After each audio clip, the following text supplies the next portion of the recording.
2시를 향해서 가고 있습니다. 시장 여전히 강세를 보이고 있죠. 코스피, 코스닥 각각 1에서 2% 오름권역인데요. 과연 오늘 시장을 관통하고 있는 키워드는 무엇일까요? 만약 시장에 영향을 미치는 키워드라면 꼭 알고 가야겠죠. 오늘 이 두 분과 함께 분석해 보도록 하겠습니다. 다울투자증권의 이성웅 차장, 나도투자연구소의 이재규 본부장 모셨습니다. 어서 오십시오. 안녕하세요. 네, 반갑습니다. 한 차원 더 직관적으로 시장을 바라보기 위해서 이렇게 키워드를 저희가 준비해 봐야 됐는데요. 꼭 알고 가야 할 시장 주도 재료는 무엇일지 4개로 압축을 해봤습니다. 화면으로 먼저 만나볼까요? 첫 번째 키워드입니다. 잠시 안녕 공매도. 앞서서도 이야기가 나왔지만 윤석열 대통령의 공매도 관련 발언과 함께 오늘 이게 또 한 번 이슈가 되면서 관련해서 2차 전지 움직임도 영향을 받고 있는 상황이고요. 그리고 또 2차 전지를 움직이게 하는 건 땡큐 테슬라겠죠. 이에 대한 소식도 함께 전해드리도록 하겠습니다. 그리고 또 상승 랠리 다시 시작될 수 있을지 참 궁금증이 많습니다. AI 섹터에 대해서도 점검해 볼 거고요.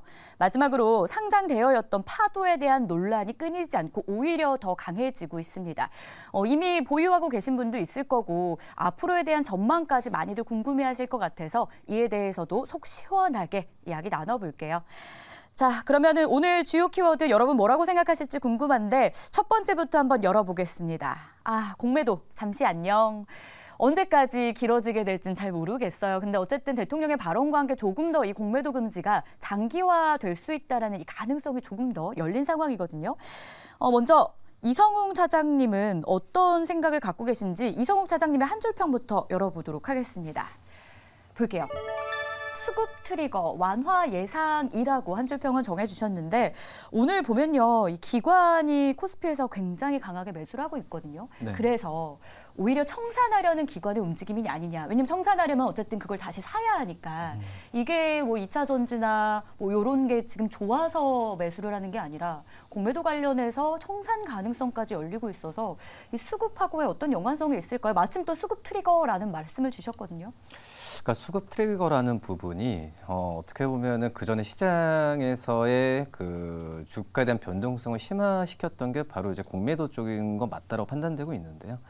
근데 이제 이 공매도에 대한 수급에 대한 영향은 점차 이 완화되는 과정으로 가고 있다. 한마디로 오늘 시장이 올라가는 것도 이 공매에 대한 쇼커버링이 아니라 제가 봤을 때도 이제 미국 쪽에서의 긴축 완화 기대감 그리고 CPI 지수 발표에 대한 그런 부분이 그 시장을 좀 올린다고 좀 느끼고 있고 네. 실질적으로 공매도 금지가 나온 다음에 대차 잔고나 이런 부분이 크게 좀 줄거나 이런 모습도 보여지지 않고 있거든요. 그렇기 때문에 이제 공매도 쪽에서의 금지를 이제 계속 이어간다. 이것 때문에 실질적인 어떤 쇼커버링 그리고 기대감 이것 때문에 오른다고 보면은 이제 안 되지 않을까라고 좀 생각이 되고 있고 대부분 그 전에 이 공매도 금지했을 때의 시장에 영향을 미쳤던 게 최대한 2주였고 그 2주 동안에도 이제 분산적으로 시장에서의 이 영향을 좀 미쳤던 상황인데 너무 이제 지난주 월요일 날 한꺼번에 그런 이슈에 대한 부분이 나왔기 때문에 저는 공매도에 대한 부분은 이제는 이제 시장에 전체적으로 미치는 것보다는 이제 하나의 테마로 이제 끝나지 않을까라는 생각이 좀 많이 들고 있고요.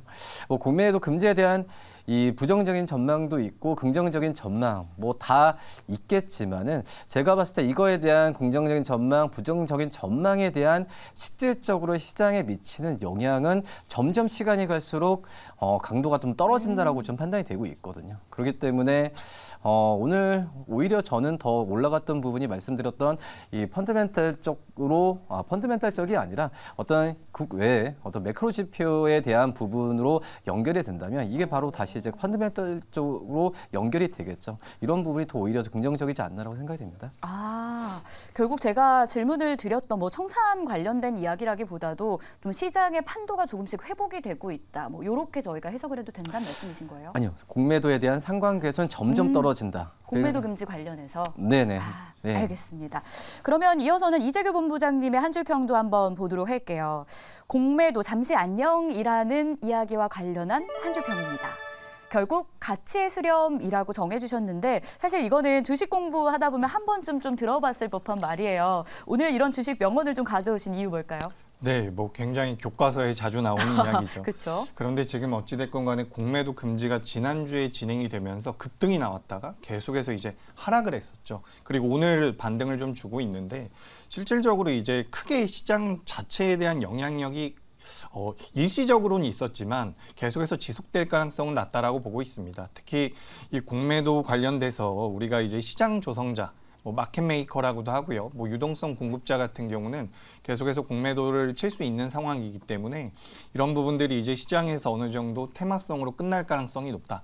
다만 내년까지 계속해서 공매도 금지가 이어진다라고 한다면 우리가 그 기간 동안 이 공매도에 대한 제도적인 정비를 좀 완벽하게 진행을 해서 내년부터는 실제로 공매도가 진행이 되더라도 개인 투자자분들이 피해를 받지 않는 그런 형태로 진행이 됐으면 좋겠다라는 말씀을 드리고 오늘은 전체적으로 2차 전지 쪽에 대한 수급이 들어오는데 뭐 조금 이따가 다뤄보겠지만 테슬라 쪽에 대한 모멘텀도 있고 이런 부분으로 올라온다라고 볼 수 있지만 지금 반도체 같은 경우도 뭐 한미 반도체라든지 파도 같은 경우는 좀 문제가 되고 있지만 실제로 지금 외신에서 외국계 자금에서 우리나라 반도체 업황에 대한 기대감이 굉장히 큰 상황입니다. 실제로 2024년도에 뭐 신흥국 기업들, 신흥국 중에서 우리나라로 자금이 많이 들어올 가능성이 있다라고 하는데 그 명분 자체가 반도체 업황에 대한 기대감이죠. 그래서 결국에는 삼성과 SK하이닉스를 우리가 계속해서 봐야 되고 이런 관점이 이어진다라고 한다면 반도체 쪽에서 하방 경직을 일단 좀 만들어주고 2차 전지 쪽에서는 일단 기술적인 반등이 나와준다라고 한다면 시장 자체는 그래도 공매도 금지 이전의 저점을 이탈할 가능성은 굉장히 낮다라고 보고 있습니다. 그렇기 때문에 뭐 연말에 주말에 그 셧다운까지 미국의 셧다운 여부까지는 우리가 체크를 해봐야겠지만 전 11월 같은 경우는 결국 상승 마감을 할 가능성이 높다라고 보니까 이 부분 참고하시면 될 것 같습니다. 알겠습니다. 이렇게 해서 첫 번째 키워드 잠시 안녕 좀 멀어질 것 같은 공매도 금지에 대한 두 분의 의견이었고요. 자, 두 번째는 땡큐 테슬라로 넘어가 볼까요? 2차 전지 이야기를 안 할 수가 없겠죠. 오늘 시장을 주도하는 가장 큰 재료는 2차 전지의 강세입니다. 그 배경에는 테슬라의 이 호재 만발 이걸 또 빼놓을 수가 없잖아요. 하나씩 뜯어볼게요. 먼저 이성우 차장님은요. 이 테슬라에 대해서 2차 전지의 상승에 대해서 이런 한 줄 평을 남겼어요. 투자 심리 완화라고요. 공매도 금지 이슈도 완화되는 과정을 좀 예상하셨잖아요. 2차 전지도 투자 심리가 많이 개선되는 과정이다. 오늘의 상승을 좀 의미 있게 보시는 거세요? 근데 말 그대로 투자 심리가 개선이 되는 거지 뭐 펀드멘탈은 크게 지금 개선되는 거는 하반기까지도 그렇고 네. 내년 상반기까지 잘 모르겠어요. 예, 근데 그러기 때문에 하지만 이제 테슬라에 의한 급격한 위축 그리고 그런 내적인 2차 전지 쪽에서의 뭐 신용 비율도 많고 뭐 공매도에 대한 뭐 그런 부분도 있어서 이 테슬라 쪽에서의 이 호재가 좀 들렸을 때는 오히려 지금 낙폭이나 이런 부분이 좀 완화될 수 있는 과정으로 됐겠지만 그 전에 뭐 테슬라 이제 가격 낮추고 이 판매량 여러 가지 부분에 있어서 부정적인 얘기가 계속 들렸기 때문에 계속 이 수급적인 부분에 있어서 변동성이 심하게 했던 게 맞다라고 판단되고 있는데 근데 이제 뭐 테슬라가 이 사이버 트럭 1년간 재판매에 대한 부분을 없는 조건과 또 인도 쪽에서의 관세 여러 가지 부분에 있어서 투자지 좋아지는 쪽으로만 간다고 한다면 우리나라 이 2차전뿐만 아니라 전반 기업들이 뭐 배터리 셀 그런 기업들이나 이런 기업들이 그나마 좀 변동성은 좀 완화되는 과정으로 가지 않을까라고 좀 생각이 되고 있고요.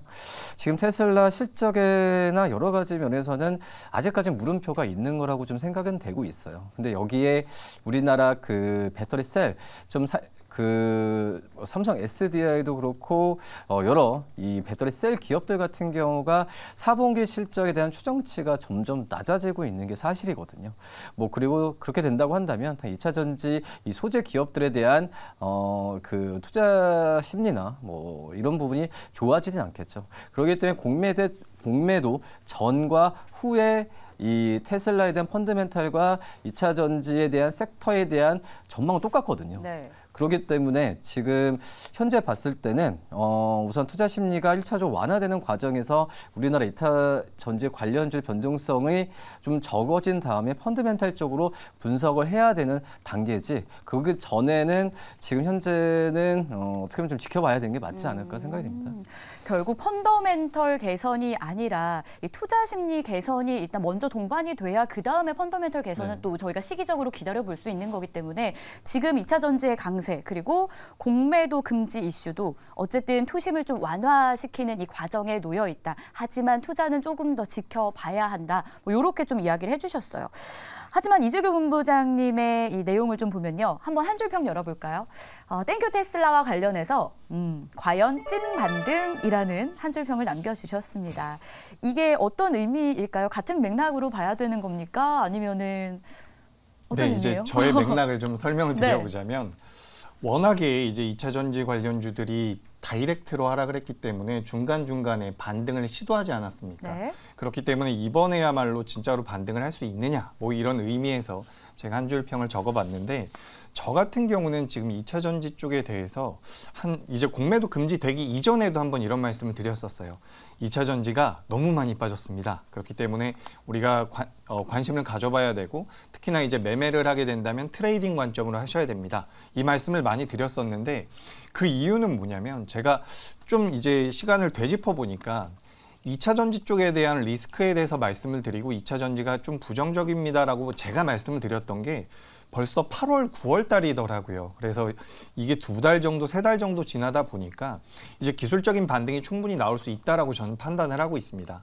물론 업황 같은 경우는 방금 전에 차장님께서 말씀하신 것처럼 저도 좀 부정적인 부분이 사실상 좀 더 크다라고 보고 있는데 우리가 주가라는 게 무조건 호재가 있어서 실적이 잘 나와서 가는 것은 아닙니다. 그렇기 때문에 저는 이게 단기적인 낙폭 과대의 관점에서 지금 우리나라 2차 전지 관련되어 있는 기업들 대체적으로 10월 말에서 11월 초순에 저점대가 좀 형성이 되어 있습니다. 그래서 그 구간대를 이탈하면 대응한다라는 관점으로 트레이딩 관점으로 접근을 해보신다라고 한다면 전 2차 전지 같은 경우도 일단은 낙폭이 너무 크기 때문에 기술적인 반등은 좀 더 이어갈 가능성이 높다라고 보고 있습니다. 그래서 오늘 같은 경우도 저는 굉장히 반가운 게 최근 들어서 이제 우리나라 시장이 공매도 금지하고 나서 연속적으로 밀렸는데 사실 오늘까지 밀리면 굉장히 위태로운 자리였거든요. 근데 이제 여기서 반등이 나온다라는 것은 추가적인 반등에 대한 기대감도 좀 있을 수 있는 거고 수급 개선도 있는 부분이죠. 그리고 무엇보다 개인 투자자분들이 너무 많이 가지고 계시기 때문에 네. 좀 반등 좀 더 나왔으면 좋겠습니다. 맞아요. 이 바람도 좀 담겨있는 이재규 본부장님의 한 줄 평이었는데 이게 오늘로써 끝난다기보다도 이제 개선의 여지, 뭐 저점 상황까지도 지금 예상을 하고 계셨거든요. 2차 전지 추가적인 상승도 기대해 보면서 오늘 저희가 2차 전지 이야기를 좀 해봤습니다. 자, 그럼 이어서 세 번째 키워드 가지고 전략 한번 세워볼게요. 이번에는 섹터입니다. AI. 시장 안에서 다시 한번 좀 시동을 거는 느낌이 들어요. 최근에 좀 급등 이후에 장기 하락 추세에 좀 있었잖아요. 지금을 계기로 다시 올라갈 수 있을지 많이들 궁금하시는데 AI 관련 섹터에 대한 두 분의 의견은 어떨까요? 산다 안 산다. OX카드 한번 들어주실까요? 좋습니다. 두 분 다 매수 괜찮겠다. AI에 대한 의견이었습니다. 뭐 뷰노, 루닛 등 의료용 AI 관련주 흐름도 좋은데요. 뭐 스맥이라는 공작기계 관련한 흐름도 괜찮아요. 과연 상승 랠리 다시 한번 저희 기대해봐도 괜찮을까요? 그렇죠. 어떻게 보면 좀 AI 쪽에 대한 부분이 그러니까 그 테마라는 말이 있잖아요. 테마라는 말이 그 실체가 없고 기업적인 측면에서는 이 부분이 실적으로 잡힌다, 잡히지 않은 이런 부분이 이제 테마라고 볼 수 있겠는데 불과 이제 몇 년 전에 이 AI라는 부분은 이제 테마였지만 지금은 이제 실적이 좀 조금씩 잡히는 구조로 가고 있기 때문에 더 이상 이제 AI를 테마라고 할 수는 없다라고 좀 생각이 되고 있고요. 그리고 이제 떨어졌던 이유가 그 전에 테마라는 어떤 성장주 개념에서 이 미국의 이 통화 정책도 그렇고 금리가 좀 오르면서 이 성장주들이 조정을 받았을 때 집중적으로 타겟을 이제 받았었거든요. AI 관련 미국 이거는 우리나라 기업들뿐만 아니라 미국도 지금 그랬던 상황인데, 근데 그런 분위기가 지금은 이제 크게 매크로 지표로 봤을 때도 이 뭐 금리가 뭐 떨어진다라는 것보다도 이런 금리 수준이 유지가 된다고 한다면 그동안에 좀 미루어졌었던 이 대기업들의 AI 쪽에서의 투자에 대한 부분은 활발하게 될 가능성이 크다라고 좀 판단이 되고 있고요. 이 부분은 이제 어떤 이제 산업으로 본다고 하더라도 AI는 결국 그쪽으로 갈 수밖에 없는 상황으로 되거든요. AI도 분명히 분야가 좀 많긴 하지만 이쪽 타이틀로서도 이제 집중을 할 수밖에 없는 상황이기 때문에 이런 통화 정책에 대한 부분이 좀 완화되는 과정으로 가고 그리고 이 대기업들, 특히 이제 미국 쪽에서 빅테크 기업들에 대한 투자가 활발해진다고 한다면 우리나라 AI 관련된 기업들은 상승 여력을 가져갈 가능성이 있다라고 좀 볼 수 있겠는데, 근데 한 가지 좀 유념을 해두셔야 되는 게 우리나라가 아니라 지금 미국의 빅테크 기업들의 AI에 대한 부분을 가장 기술력을 갖고 있고 우리나라는 AI 어떤 서비스 개념이거든요. 뭐 그렇기 때문에 이 AI 쪽에서의 투자에 대한 부분을 보시려면 미국 쪽에서의 투자에 대한 부분을 얼만큼 하냐 그런 부분으로 보셔야 되지 않을까 판단됩니다. 실적이 잡히는 AI 관련주 이제 더 이상 테마는 아니다라는 이성웅 차장의 의견이었습니다. 덧붙여서 분야가 참 많은 AI다라고도 해주셨잖아요. 그러면 본부장님, 이 많은 분야 중에서 AI 안에서 저희가 현 시점에서 요것만큼은 좀 눈여겨봐야 되는 섹터가 있다 한다면 어딜 좀 꼽으세요? 네, 굉장히 어려운 질문인데요. 일단은 지금 시장에서 주가의 상황으로 놓고 봤을 때는 의료용 AI 같은 경우가 우리나라 시장에선 그래도 변동성을 굉장히 키우고 있습니다.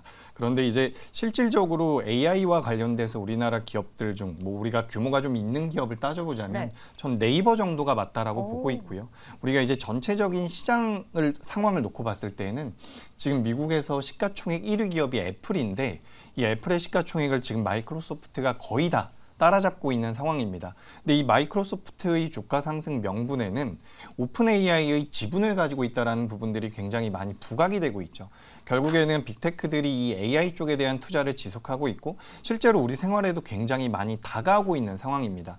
뭐 2024년도에는 삼성에서 내놓는 휴대폰에도 온 디바이스라고 해서 AI가 탑재된다라고 하고 있는데 이런 부분들이 우리가 생각하는 것보다 굉장히 빠르게 진행이 되고 있다라고 보시면 될 것 같습니다. 저 같은 경우는 그래서 AI 쪽 같은 경우는 지금 전 세계적으로도 우리가 이제 연말이 되면 올해 가장 이슈가 됐었던 단어 뭐 이런 것들을 선정하기도 하는데 지금 AI가 선정됐다라는 얘기도 있어요. 그만큼 시장에서만 부각되는 것이 아니라 우리 일상생활 자체를 바꿀 수 있는 그런 획기적인 발전이기 때문에 전 AI 쪽에 대해서는 관심을 계속해서 이어가셨으면 좋겠다라는 부분이고 주가적인 측면에서는 어제 좀 흐름이 안 좋긴 했지만 오늘 다시 반등을 주고 있는 의료 AI 쪽을 보셨으면 좋겠고 좀 규모가 큰 기업을 보신다면 우리나라에선 네이버를 보시는 게 맞지 않을까 이렇게 의견 드리겠습니다. 두 분 다 AI 섹터에 대해서는 매수 괜찮겠다 5의 의견을 주셨는데 좀 덧붙여서 뭐 규모가 큰 기업 네이버도 괜찮고 의료용 AI의 흐름도 주목할 필요 있다. 세부적인 이야기까지 저희가 들어볼 수 있었습니다. 자, 그럼 마지막으로 이 종목도 봐야겠죠. 참 어렵습니다. 투자. 파도에 대한 부분인데요. 반도체 팹립스 업체죠. 올해 첫 조단위 공모주였던 파도가 3분기 어닝 쇼크를 겪으면서 시가총액이 반토막이 났습니다. 오늘도 악재 않고선 다시 한번 하락하고 있는데 투자 의견 어떨까요? 두 분 한번 팻말 들어주시겠어요? 두 분 다 안 산다. 파도에 대해선 보수적인 의견을 주셨습니다. 뭐 실적 부진도 있고요. 실적 부풀리기 이 논란이 지금 굉장히 크거든요. 지금은 접근 다들 좀 어렵게 느끼실 것 같긴 한데 그럼 이미 보유하신 분들은 어떡해요? 이제 보유하신 분들 같은 경우에도 물론 일단은 추가 매수에 대한 부분은 분명히 자제를 해야 된다라고 좀 생각이 되고 있고 이게 이 뭐 실적이나 어떤 기술력 이거에 대해서 얘기하는 이거는 그 다음에 얘기하더라도 어떤 신뢰 문제거든요. 뭐 신뢰에 대한 문제에 있어서 물론 이제 이거에 대한 어떤 적극적인 뭐 이렇게 얘기가 또 이제 구체적이 나오겠지만은 지금 시장에서 좀 얘기하는 부분에 있어서의 어떤 상장하기 전에 그거와 지금 실제 현실이 생각보다는 투자자들 사이에서는 괴리감이 굉장히 좀 큰 건 사실이다라고 좀 볼 수 있겠고요. 뭐 그렇기 때문에 1차적으로 뭐 저는 뭐 반도체 팹리스 여러 가지 좀 앞서서 말씀드린 AI, 뭐 자율주행 전부 다 연결이 돼 있는 그런 기업이라고 볼 수 있겠고, 또 기술 특례 상장이라는 부분은 그 기업의 가치에 대한 부분에 점수를 더 주는 거거든요. 그렇기 때문에 기술력이나 이러면 그 다음 문제지만 지금은 어떤 신뢰를 찾는 과정이 필요하다라고 판단되고 있고, 그거에 대해서 이제 적합하게 적정하게 좀 이제 시장에서 좀 얘기가 나왔을 때 이 파도에 대한 또 기술력 판단하면서 추가 매수 관점이 낮지 않을까 이렇게 판단됩니다. 알겠습니다. 자, 그러면은 이재규 본부장님 어떻게 생각하세요? 파도에 대한 투자 전략. 네, 지금 파도 같은 경우는 여러 가지 내용들이 있습니다. 네. 뭐 이걸 너무 과하다라는 내용도 있고, 뭐 과하지 않다라는 내용들까지 나오고 있는데, 제가 판단했을 때는 뭐 저도 여러 가지 내용들을 알고 있긴 하지만 보유하신 분들 입장에서는 추가 매수를 자제하시는 게 맞다. 반등이 나온 다음에 추이를 보는 게 맞고요. 신규 매수의 관점으로는 추천드리지 않고 있는 네. 그런 관점이라고 보시면 될 것 같습니다. 그래서 뭐 SSD에 관련되어 있는 이 낸드 플래시에 관련되어 있는 부분이 내년에 개선된다라고 한다면 기업의 실적 같은 경우는 올해가 아니라 내년에 잡힐 가능성이 있는데, 그 부분을 감안하더라도 대응은 좀 천천히 하시는 게 맞지 않을까. 그리고 추가 매수는 좀 자제하시라는 말씀 다시 한번 덧붙이도록 하겠습니다. 파도 개별적으로 가지고 있는 리스크, 이걸 또 감안 안 할 수가 없잖아요. 이런 부분도 우리가 기억해 봐야 될 것 같습니다. 자, 이렇게 해서 오늘의 키워드 오늘도 4개로 나눠서 좀 알아봤는데요. 두 분과 함께하는 시간은 여기서 마무리하겠습니다. 오늘 말씀 고맙습니다. 감사합니다.